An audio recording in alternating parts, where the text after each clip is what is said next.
ایک مسئلہ یہ بھی ہے کہ قربانی کسی نے نہیں کی اور بعد میں خیال آیا کاش میں قربانی کر لیتا، تو یاد رکھیں بقرعید کے 3 دن جب گزر جائیں گے تو اس کے بعد قربانی اب جائز، یعنی اب قربانی جائز نہیں ہوگی،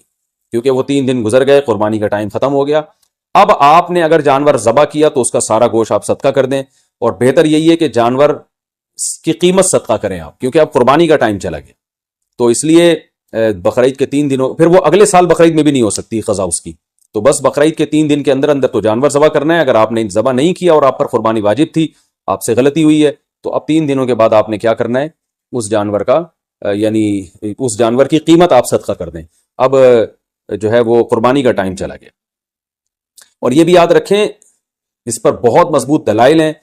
کہ قربانی کے صرف 3 دن ہیں، اس پر میں کلپ ریکارڈ کروا چکا ہوں، صحابہ تابعین کے آثار ہیں، احادیث ہیں کہ صرف 3 دن قربانی جائز ہے، چوتھے دن قربانی جائز نہیں ہے۔ بہت ساری روایات ہیں اس پر صحابہ کرام کی، تقریباً اجماع ہے اس کے اوپر کہ چوتھے دن قربانی جائز نہیں ہے، اور جو چوتھے دن والی حدیث ہے وہ بالاتفاق ضعیف ہے۔ تو اس لیے اپنے اہم ترین عبادت کو آپ ضائع نہ کریں، جو اللہ نے ہمیں 3 دن بتائے ہیں اسی میں قربانی کریں، اور وہ اتنے دن ہیں کہ ہمیں چوتھے دن کی طرف جانے کی ضرورت بھی نہیں۔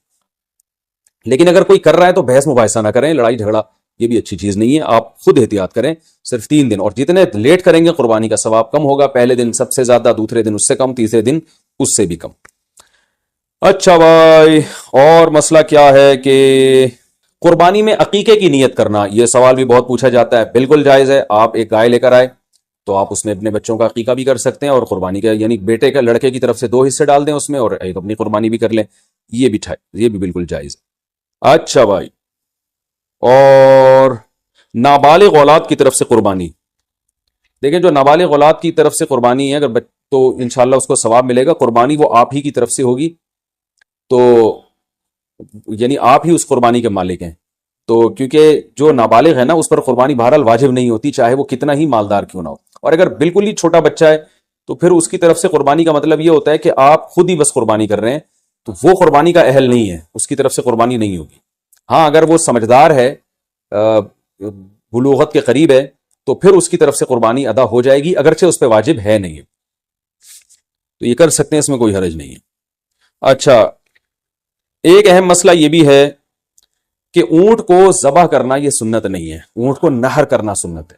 کھڑے کھڑے اس کی ٹانگ باندھ کے نا یہاں چاقو مارا جاتا ہے، اور ایکسپرٹ جو قصائی ہوتے ہیں وہ ایسے زور سے کٹ لگاتے ہیں کہ ایک دم فوارہ نکلتا ہے، اونٹ بہت جلدی ٹھنڈا ہو جاتا ہے، اور جو اناڑی ہوتے ہیں وہ بہت تکلیف دیتے ہیں جانور کو، وہ گھماتے رہتے ہیں اس میں، اور ان کو صحیح نس ملتی نہیں ہے، رگ ملتی نہیں ہے، اونٹ کا خون کم بہتا ہے، وہ بہت دیر سے اس کی جان نکلتی ہے، تو یہ بہت